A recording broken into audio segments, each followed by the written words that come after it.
મિત્રો,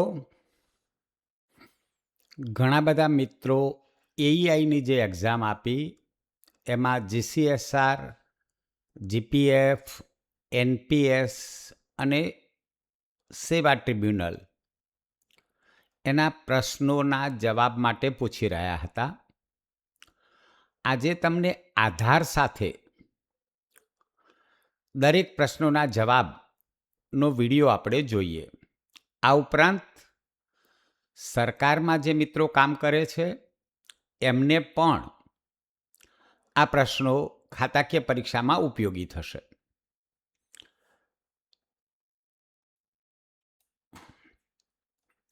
પ્રશ્ન 1 પૂછાયેલો છે, ગુજરાત મુલ્કી સેવા પેન્શન નિયમો અનુસાર પેન્શન પાત્ર પગાર એટલે શું?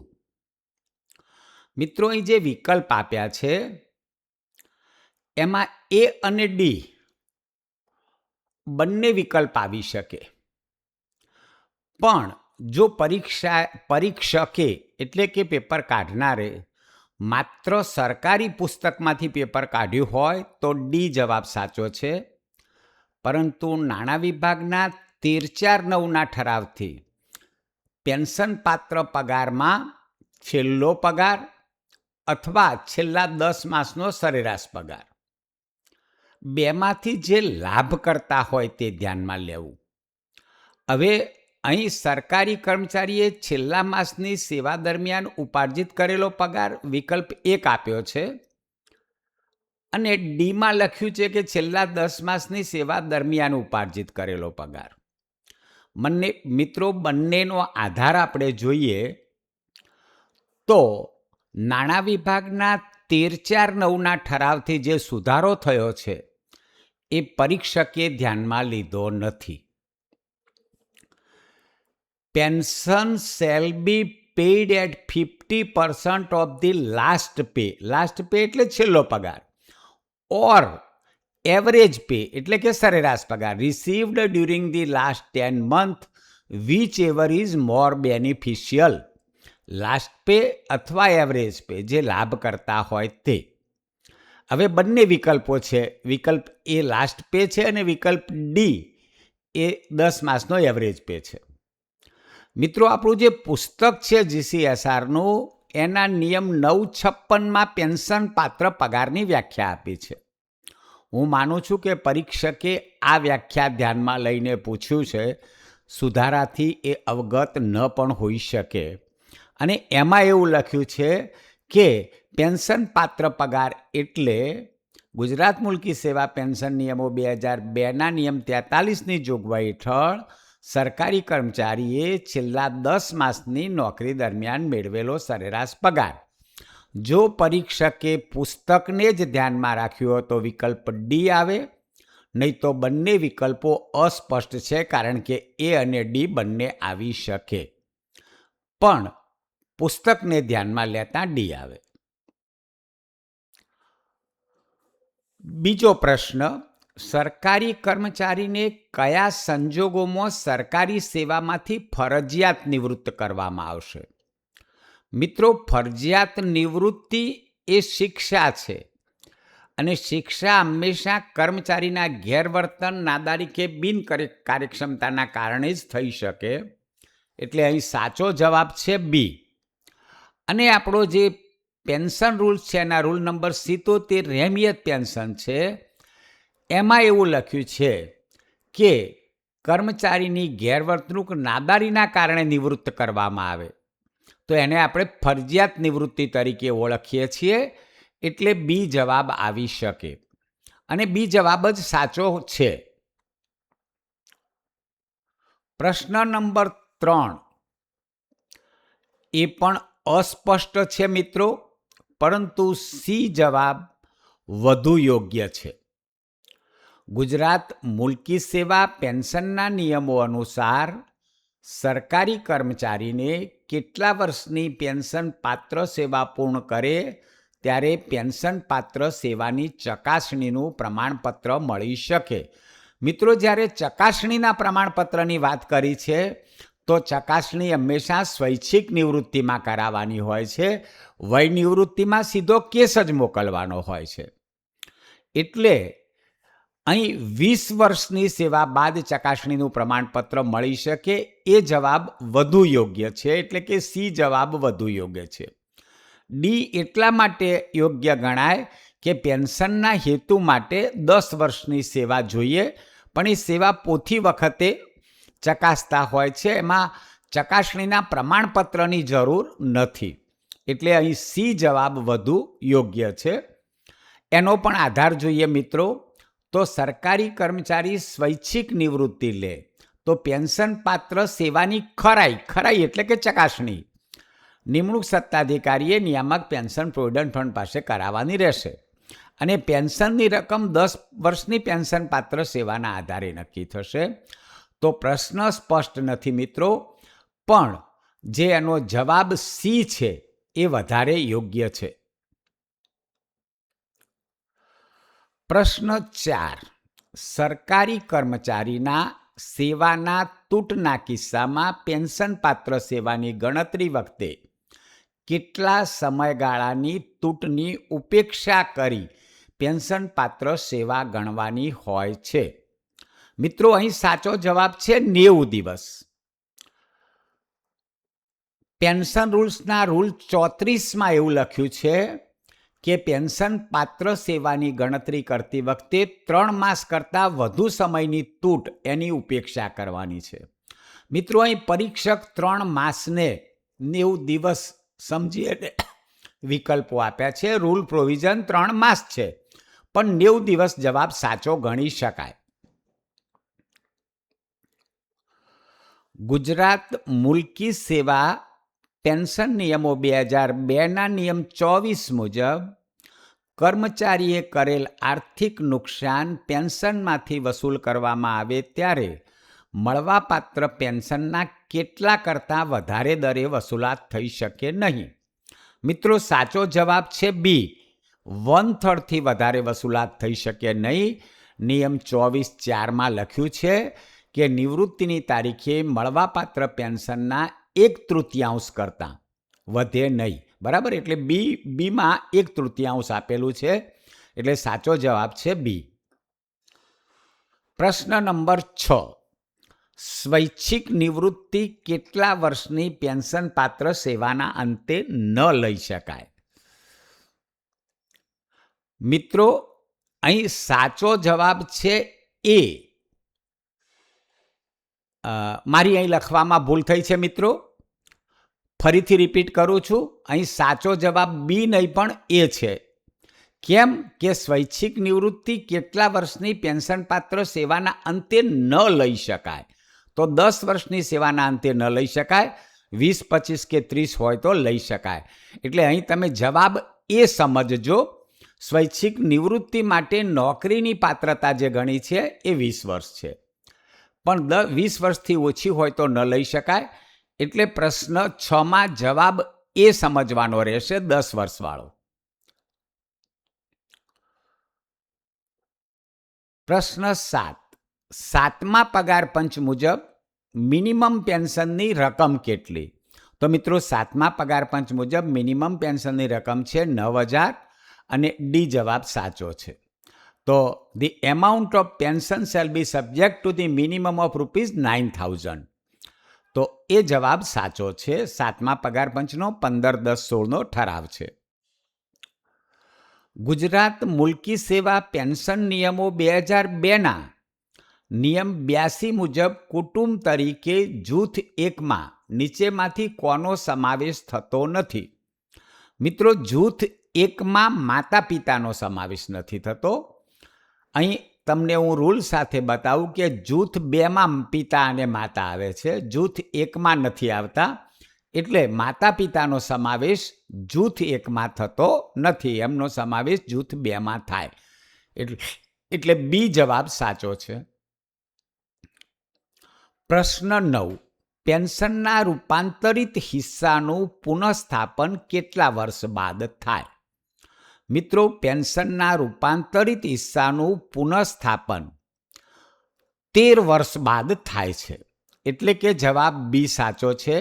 નાણાં વિભાગના 24/9/22ના ઠરાવથી પેન્શનના મૂડીકૃત રૂપાંતર કરાયેલા ભાગનું 13 વર્ષ બાદ પુનઃસ્થાપન થશે. જે પહેલાં 15 હતું તે સરકારે 24/9/22થી 13 વર્ષ કરેલું છે.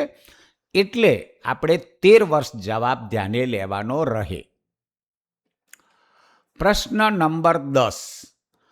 પેન્શન અધિકૃત કર્યા પછી 2 વર્ષ બાદ કોઈ કારકુની ભૂલ જણાય ત્યારે પેન્શન મંજૂર કરનાર અધિકારી કોની સંમતિ વિના પેન્શનની સમીક્ષાનો હુકમ કરી શકે નહીં? મિત્રો, તો સંમતિ લેવાની છે નાણાં વિભાગની, એટલે કે સી જવાબ સાચો છે. પેન્શન રૂલ્સના રૂલ નંબર 148 એમાં પરંતુ આપીને કહ્યું છે કે કારકુની ભૂલ પેન્શન અધિકૃત કર્યા પછી 2 વર્ષ બાદ જણાઈ આવે ત્યારે પેન્શન મંજૂર કરનાર અધિકારીએ નાણાં વિભાગની સંમતિ, બરાબર, એટલે સી જવાબ આવશે નાણાં વિભાગ. પ્રશ્ન 11. મિત્રો, પેન્શનના પ્રશ્નો અહીં પૂરા થાય છે. પ્રશ્ન 11 છે ગુજરાત મુલ્કી સેવા રજા નિયમો 2002ના નિયમ 46 મુજબ સામાન્યતઃ એક અંગ્રેજી વર્ષમાં કેટલી પ્રાપ્ત રજા મંજૂર કરી શકાય? તો મિત્રો, એક અંગ્રેજી વર્ષમાં 3 વખત મંજૂર કરી શકાય. 46(9) લખ્યું છે સામાન્ય રીતે એક અંગ્રેજી વર્ષ દરમિયાન 3થી વધુ નહીં તેટલા પ્રસંગો. પ્રશ્ન નંબર 12. એક સરકારી કર્મચારી સમગ્ર નોકરી દરમિયાન અધિકતમ કેટલી બિનજમા રજા મેળવી શકે? મિત્રો, બિનજમા રજા સમગ્ર નોકરી દરમિયાન 360 દિવસ મળે. એટલે કે જવાબ આવશે એ. રૂલ નંબર 59 ગમાં લખ્યું છે કે બિનજમા રજાની મર્યાદા સમગ્ર નોકરી દરમિયાન અધિકતમ 360 દિવસની રહેશે. આપણને પ્રશ્નમાં પૂછ્યું છે સમગ્ર નોકરી દરમિયાન, તો 360 એટલે કે એ જવાબ આવશે. પ્રશ્ન 13. રજાની માગણી હક તરીકે કરી શકાય નહીં. આ જોગવાઈ GCSR 2002ના કયા નિયમમાં થયેલી છે? મિત્રો, નિયમ છે 10(2), એટલે કે જવાબ આવશે સી. આ રજાના નિયમોનો નિયમ 10(2), રજાની હક તરીકે માગણી કરી શકાય નહીં. પ્રશ્ન 14. અભ્યાસ માટેની રજાઓ સંપૂર્ણ નોકરી દરમિયાન કેટલા દિવસોની મળવાપાત્ર છે? મિત્રો, સમગ્ર નોકરી દરમિયાન 24 માસ મળે. તો સાચો જવાબ છે એ. સમગ્ર નોકરીના ગાળા દરમિયાન વધુમાં વધુ 24 માસની અભ્યાસ રજા મળશે. અભ્યાસ રજા માટેનો અધિકતમ સમયગાળો 24 માસ છે. એટલે સાચો જવાબ છે એ. પ્રશ્ન 15. GCSR અંતર્ગત રજા સંદર્ભે નીચેના વિધાનો પૈકી કયું અસંગત છે? અર્થઘટન માટે કર્મચારીના વિભાગનો નિર્ણય આખરી ગણાશે. મિત્રો, GCSRના રજા સંદર્ભ માટે અર્થઘટન માટે નાણાં વિભાગનો નિર્ણય આખરી ગણાય. અહીં વિભાગનો લખ્યું છે એટલે એ અસંગત છે. રજા હક તરીકે માગી શકાય નહીં, એ યોગ્ય છે. કર્મચારીની સંમતિ વગર સક્ષમ સત્તાધિકારી રજાનો પ્રકાર બદલી શકે છે, એ અસંગત છે. મિત્રો, કર્મચારીની સંમતિ વગર રજાનો પ્રકાર બદલી શકાય નહીં. એટલે વિધાન 1 અને વિધાન 3 એ 2 અસંગત છે. આધાર સાથે જોઈએ તો અર્થઘટનની જે સત્તા છે એ નાણાં વિભાગને પૂછાણ કરવાનું રહેશે. અને નિયમ 10(3) લખ્યું કે સરકારી કર્મચારીની લિખિત વિનંતી સિવાય એની લેણી અને માગેલી રજાનો પ્રકાર ફેરવવાની સત્તા અધિકારીને નથી. તો એની સંમતિ વગર બદલી શકે એવું લખ્યું છે, એટલે અસંગત છે. અને અર્થઘટન નાણાં વિભાગ કરશે, વિભાગ નહીં, એટલે અસંગત છે. તો સાચો જવાબ છે સી, વિધાન 1 અને 3. પ્રશ્ન નંબર 16. બિનજમા રજા સંદર્ભે નીચે પૈકી સાચું શું છે? તો બિનજમા રજા કાયમી કર્મચારીને મંજૂર કરી શકાશે, એ સાચું છે. ભવિષ્યમાં જમા થનાર અર્ધપગારી રજા સામે મંજૂર કરવામાં આવશે, એ પણ સાચું છે. સમગ્ર નોકરી દરમિયાન 360 દિવસ મળવાપાત્ર છે, એ પણ સાચું છે. આમ ઉપરોક્ત તમામ વિધાન સાચા છે. અહીં મિત્રો જુઓ, તમારી કોઈ બિનજમા રજા કાયમી કર્મચારીને મંજૂર કરી શકાશે તો કરી શકાશે, હંગામીને પણ કરી શકાય, પણ માંદગીના કારણસર. કાયમીને જ કરી શકાય, હંગામીને જ કરી શકાય એવું હોય તો પ્રશ્ન ઊભે. એટલે અહીં 3 વિધાન સાચા છે, એટલે જવાબ આવશે ડી. બિનજમા રજા કાયમી નોકરીમાં હોય ને મંજૂર કરી શકાય, 360 દિવસ મંજૂર કરી શકાય, અને અર્ધપગારી રજા સામે સરભર થશે. પ્રસૂતિ રજા સંદર્ભે કયું વિધાન અસંગત છે? મિત્રો તો અહીં સાચો જવાબ છે બી, વિધાન 2 અસંગત. સોરી, મારું વિકલ્પ લખવામાં ભૂલ થઈ છે. વિધાન 3 અસંગત છે, એટલે કે સી જવાબ આવશે. મિત્રો અહીં પણ ધ્યાનમાં લેજો, ટાઈપમાં ઉતાવળમાં ભૂલ થયેલી છે. આ રજાના હિસાબમાં ઉધારવામાં આવશે, એ ખોટું છે મિત્રો. એટલે સાચો જવાબ છે સી. મારું અહીં બી લખાઈ ગયું છે ભૂલમાં, તો એને પણ પેલા જેમ છઠ્ઠા પ્રશ્નમાં ભૂલ થઈ હતી એવી જ, પણ મેં આધાર તમને સાચો આપ્યો છે. રજાના હિસાબમાં ઉધારવામાં આવતી નથી, બરાબર. અહીં ઉધારવામાં આવશે એ વિધાન અસંગત છે. તો અહીં પ્રસૂતિ રજા તેણીના રજાના હિસાબમાં ઉધારવામાં આવશે નહીં. અને 2014માં એ 180 કરેલી છે, પહેલાં 135 હતી, એટલે 180 વાળું વિધાન તો સાચું જ છે, પણ ઉધારવામાં આવશે નહીં એ સાચું છે. અહીં મુદ્દા નંબર 3માં એને ઉધારવામાં આવે છે એ લખ્યું છે, એટલે જવાબ આવશે સી. મિત્રો અહીં ટાઈપ ધ્યાનમાં ન લેતા ફરી રિપીટ કરું છું, 17માં જવાબ સી આવશે.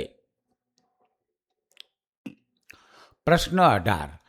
એક કર્મચારીના રજાના હિસાબમાં નિવૃત્તિ સમયે 260 પ્રાપ્ત રજા અને 150 અર્ધપગારી રજા જમા છે. કેટલી રજાનું રોકડમાં રૂપાંતર થઈ શકે? મિત્રો અહીં જવાબ એ આવશે, આખી નોકરી દરમિયાન 300 રજાનું જ રૂપાંતર થઈ શકે. એટલે 260 અને 40, 300 રજાનું જ રૂપાંતર થઈ શકે. 260 રજા પ્રાપ્ત રજા છે, એટલે પૂરો પગાર મળશે, અને 40 અર્ધપગારી રજા છે, એનો અડધો પગાર મળશે. જો તમે શિક્ષક તરીકે એવું સમજતા હોય કે 260 અને 80 તો એ માત્ર શિક્ષકો માટે છે. આપણા અભ્યાસક્રમો GCSR રજાના નિયમો છે, અને રજાના નિયમોમાં 15/1/2010ના ઠરાવથી સરકારે સ્પષ્ટતા કરી છે કે 300 રજાથી વધારે રૂપાંતર આપવું નહીં, અને ખૂટતી રજા અર્ધપગારી ઉમેરો તો એનો અડધો પગાર મળે. આધાર પણ જોઈએ. Earn leave and half pay leave shall be consider for encashment of leave subject to overall limit of 300 days. જો બરાબર સમજો, રજાની ટોટલ સંખ્યા 300થી વધવી જોઈએ નહીં, એટલે 260 વત્તા 40. The cash equivalent payable for unleave shall be continue unchanged. અનલીવમાં પૂરે પગાર મળશે. However, cash equivalent payable for half pay leave shall be equal to leave salary as admissible for half pay. અડધા પગારમાં જે પગાર મળે એ રીતે અડધા પગારની રજા મળશે. તો અહીં GCSR 15/1/2010ના ઠરાવથી સુધારો ધ્યાનમાં લઈએ તો જવાબ જે છે એ જ આવે. અને જો પરીક્ષાએ બી જવાબ પરીક્ષકે આપ્યો હોય તો એ માત્ર શિક્ષકો પૂરતું છે, એવો કોઈ પ્રશ્નમાં ઉલ્લેખ નથી. એટલે સાચો જવાબ એ જ હોઈ શકે. અસાધારણ રજા બાબતે નીચેના વિધાનો વિચારો. સમગ્ર નોકરી દરમિયાન એકંદર 36 માસથી વધુ નહીં તેટલી અસાધારણ રજા મંજૂર કરી શકાશે. તો આ વિધાન યોગ્ય છે, સાચું છે. જ્યારે બીજા પ્રકારની રજા મળવાપાત્ર હોય ત્યારે આ રજા મંજૂર કરી શકાય નહીં એ ખોટું છે. બીજા પ્રકારની રજા મળવાપાત્ર હોય પણ કર્મચારી માગણી કરે તો અસાધારણ રજા આપી શકાય છે. એટલે ફક્ત એ વિધાન સાચું છે, બી વિધાન ખોટું છે, બીજું વિધાન ખોટું છે. અહીં પણ લખ્યું છે કે બીજા પ્રકારની રજા મળવાપાત્ર હોય છતાં જ્યારે કર્મચારી અસાધારણ રજા મંજૂર કરવા લેખિતમાં અરજી કરે તો અસાધારણ રજા મંજૂર કરી શકાશે. રૂલ 60માં લખ્યું છે, જ્યારે પ્રશ્નમાં કહ્યું છે કે બીજી મળવાપાત્ર ન હોય તો જ, તો એ વિધાન ખોટું છે. એટલે સાચો જવાબ છે એ. ફક્ત વિધાન એક સાચું છે અને રજાની સંખ્યા 36 મહિના કરતાં વધુ ના હોવી જોઈએ. પ્રશ્ન નંબર 20.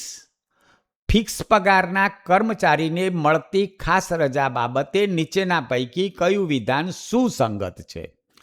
મિત્રો, આપણા અભ્યાસક્રમમાં GCSR મુલ્કી સેવા 2002 અભ્યાસક્રમમાં હતા.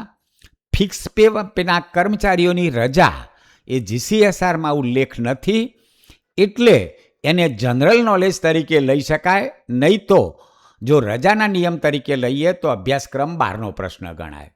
પણ જો જનરલ નોલેજ તમને હોવું જોઈએ તો 15 ખાસ રજા મળવાપાત્ર છે.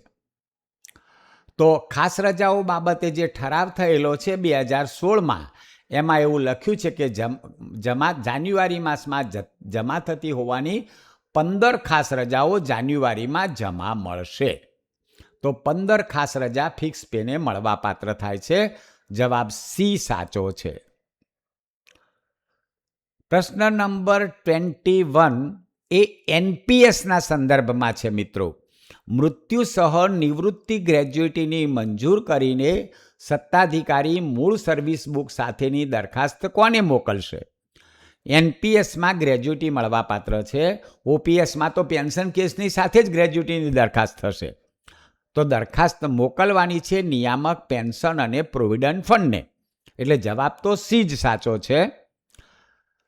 NPSના રૂલ નંબર 47માં લખ્યું છે કે original service book along with the original service book to the director of pension and provident fund.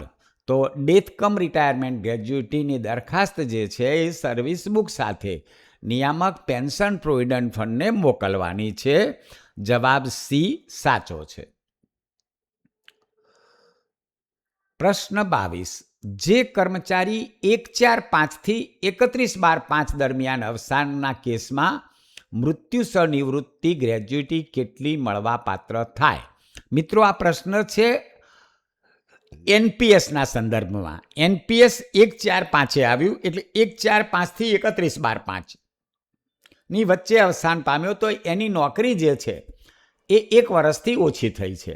અને 1 વર્ષથી ઓછી નોકરી હોય તો 2 પગાર મળે. મિત્રો, અહીં એને સ્પષ્ટતા કરવી જોઈતી હતી કે 1/4/5 થી 31/12/5ની વચ્ચે અવસાન પામ્યો, પણ OPSનો હોય તો એના નોકરીના વર્ષો લખવા પડે. નથી લખ્યા એનો અર્થ એવો છે કે નિમણૂક 1/4/5 પછી થઈ છે અને અવસાન 31/12/5 પહેલાં થયું છે. એટલે 9 મહિનાના ગાળામાં અવસાન થયું છે. નોકરી 1 વર્ષ કરતાં ઓછી હોય અને ચાલુ નોકરી અવસાન થાય તો 2 પગાર ગ્રેજ્યુટી મળે. મિત્રો, NPSના રૂલ નંબર 45માં આની સ્પષ્ટતા કરી છે. Death cum retirement gratuity shall be admissible to a maximum of 2 months pay. 2 months pay in case of death occurred between 1st April 2005 and 31st December 2005. એટલે આ 45 રૂલમાંથી આ પ્રશ્ન લીધો છે. એટલે જવાબ એ સાચો છે. પ્રશ્ન નંબર 23.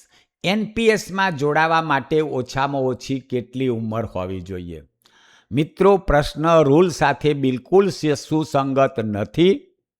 NPSમાં જોડાવા માટે કોઈ વયમર્યાદા સરકારે નક્કી કરી નથી. પણ નોકરીમાં જોડાવા માટે લઘુત્તમ વયમર્યાદા 18 વર્ષ છે.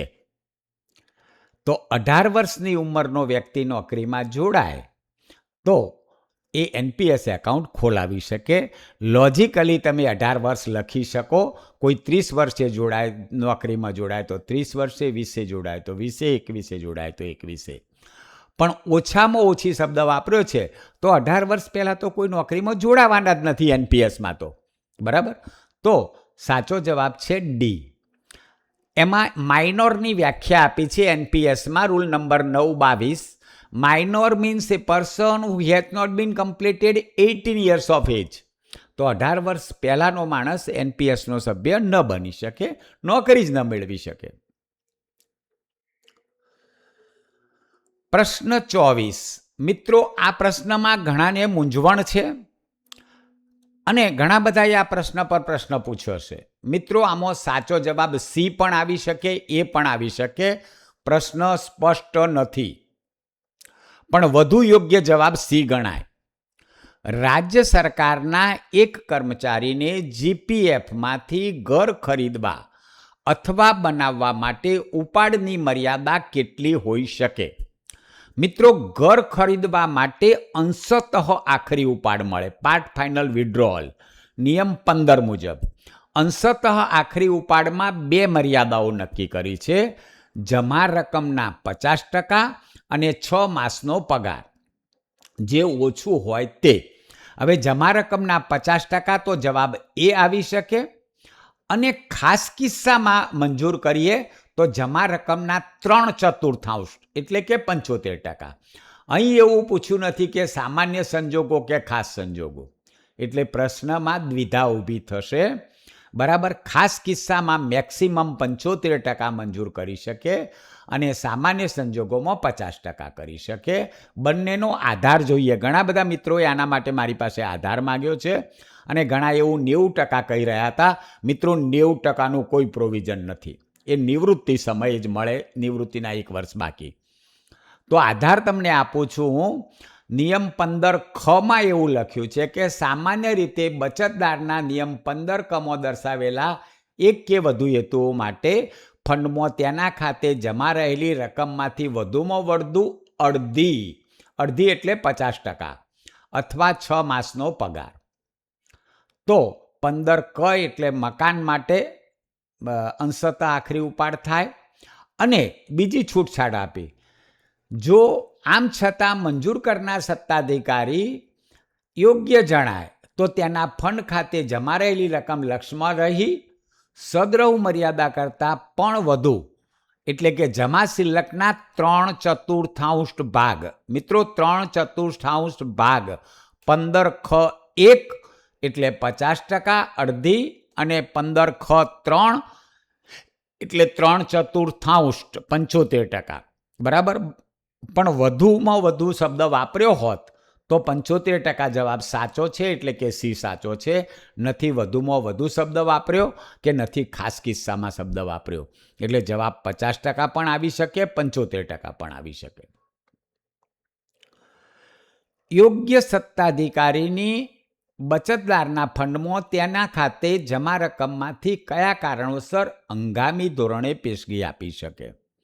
તો મિત્રો, હંગામી ધોરણે પેશગી એટલે કે પરત ભરપાઈ કરવાની શરતે તો કુટુંબના સભ્યની માંદગી માટે મળવાપાત્ર થાય, એટલે જવાબ એ આવશે. દરિયાઈ પારની મુસાફરી માટે એવો કોઈ હેતુ નથી. ડિગ્રી અભ્યાસક્રમ માટે મળે છે, એટલે ડિપ્લોમા માટે મળવાપાત્ર નથી.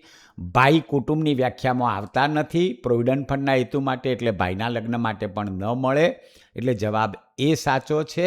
અને નિયમ 14 અરજદારની કુટુંબના સભ્યની અથવા તેને પર આધારિત કોઈ વ્યક્તિની લાંબી, ગંભીર અથવા પથારીવશ લગતા માંદગી માટે એને મળવાપાત્ર થાય છે.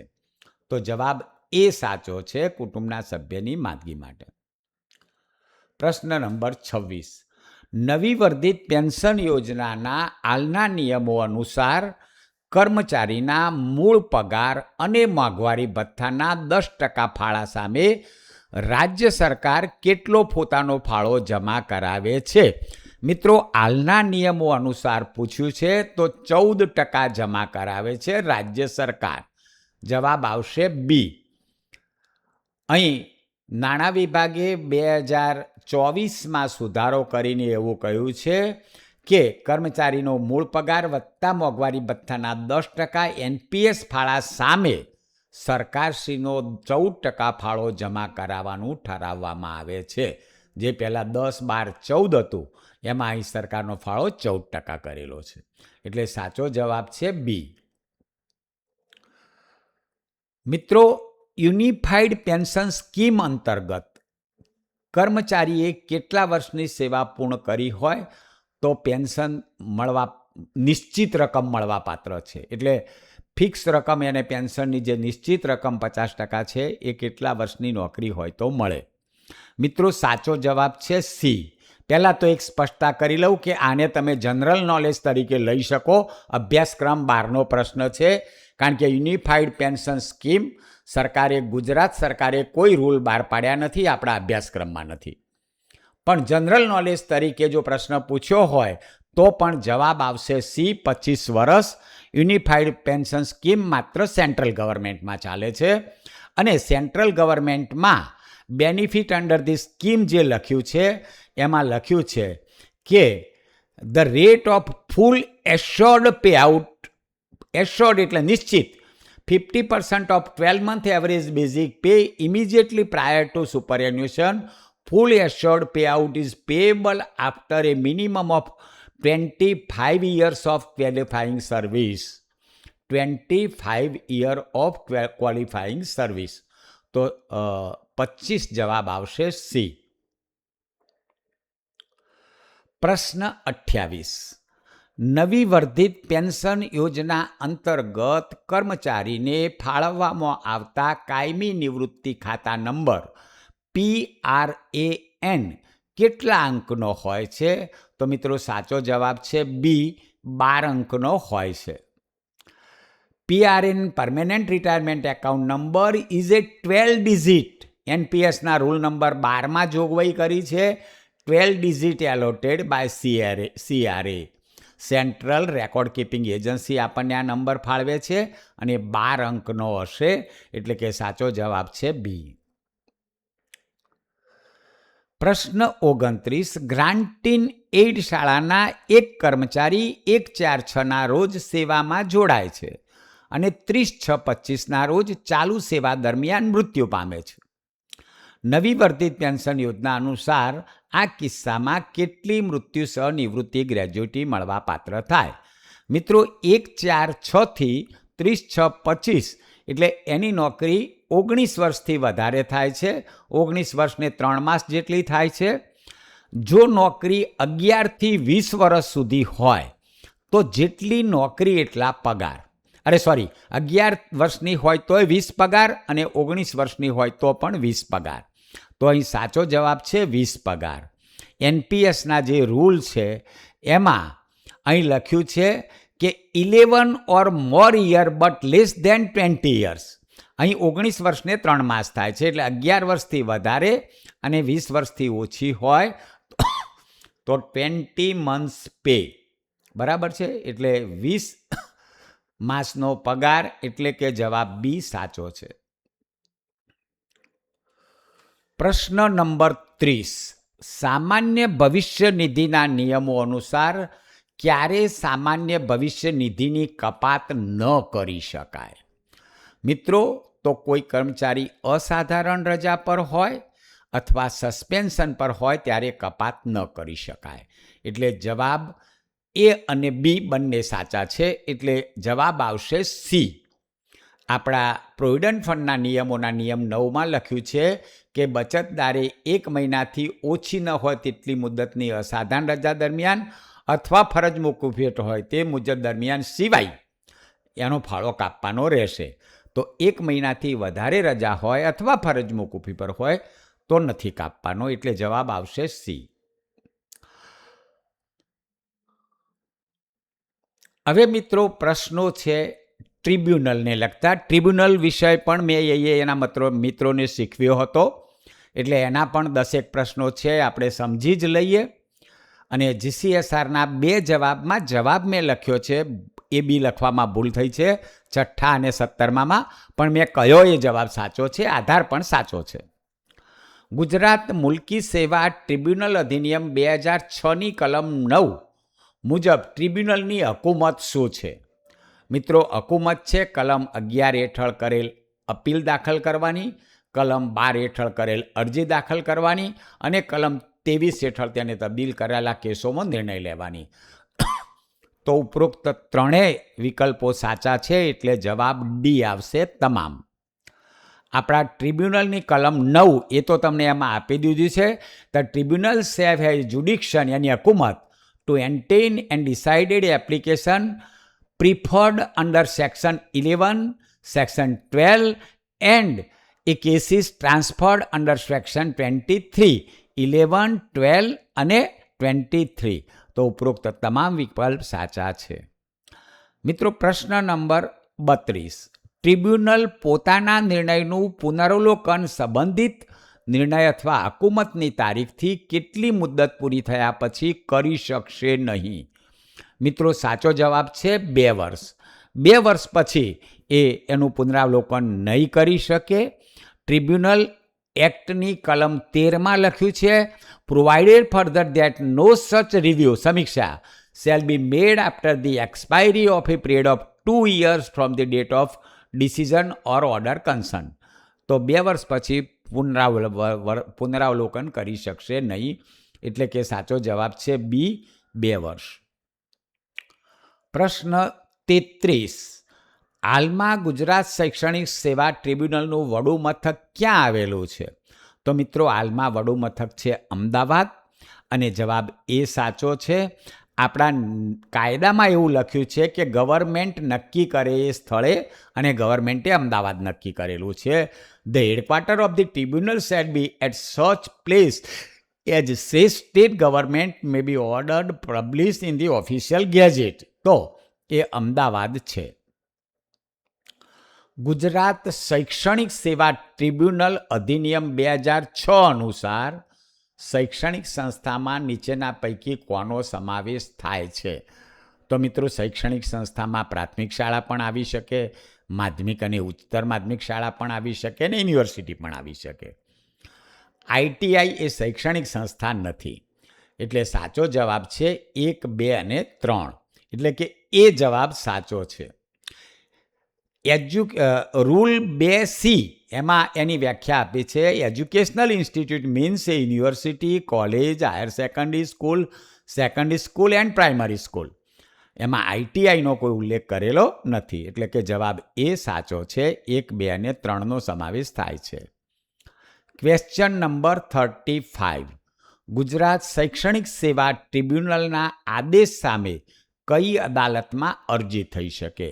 તો મિત્રો, ટ્રિબ્યુનલના આદેશ સામે વડી અદાલતમાં, એટલે કે હાઈકોર્ટમાં અરજી થઈ શકે. જવાબ સી. મિત્રો, રૂલ નંબર 17 એમાં સરકારે 2014માં સુધારો બહાર પાડ્યો છે. Every decision of the tribunal passed under this act shall be final and conclusive and shall not be called in a question before any civil court. એટલે અહીં જે આપી છે બધી સિવિલ કોર્ટ છે, ફક્ત વડી અદાલતમાં થઈ શકે. ગુજરાત શૈક્ષણિક સંસ્થા સેવા ટ્રિબ્યુનલમાં નીચેના પૈકી કોને અરજી કરવાનો અધિકાર નથી? તો મિત્રો, શૈક્ષણિક સેવા ટ્રિબ્યુનલ છે એ શૈક્ષણિક અને બિન શૈક્ષણિક કર્મચારીઓ માટે છે. સેવક એટલે પટાવાળા, આચાર્ય અને શિક્ષકો માટે છે. સંચાલક મંડળ માટે નથી. તો સમાવેશ સંચાલક મંડળનો થઈ શકે નહીં. Employee means any member of the teaching and non-teaching staff of the educational institute in service of such institution and for the purpose of any proceeding under this act in relation to dispute referred in section 10 include such member who has been dismissed or removed. તો શૈક્ષણિક અને બિન શૈક્ષણિક સ્ટાફનો સમાવેશ થઈ શકે, સંચાલક મંડળનો નહીં. એટલે સાચો જવાબ છે બી. સાચો જવાબ છે બી. હા, અહીં 2D લખાઈ ગયું છે, બી જ છે. 2D તો કલમ છે, 2D કલમ છે. સાચો જવાબ છે બી. પ્રશ્ન 37. સહકારની લખ્યું છે પણ સરકારી આવે.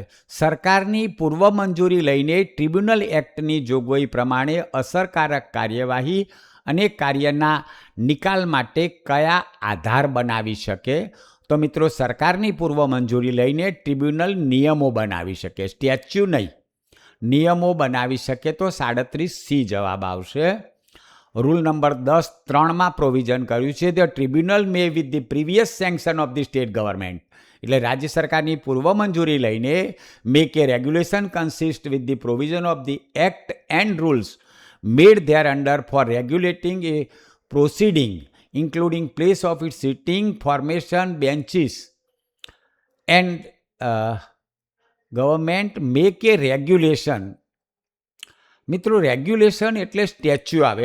પ્લીઝ મારી સમજવાની કદાચ ભૂલ થાય છે. તો સ્ટેચ્યુ બનાવી શકે, સ્ટેચ્યુ પણ બનાવી શકે, રૂલ પણ બનાવી શકે, નિયમો પણ બનાવી શકે રાજ્ય સરકારની મંજૂરીથી. એટલે અહીં પણ જવાબ અસંદિગ્ધ છે. નિયમનું પણ લખ્યું છે service of the institution purpose for rule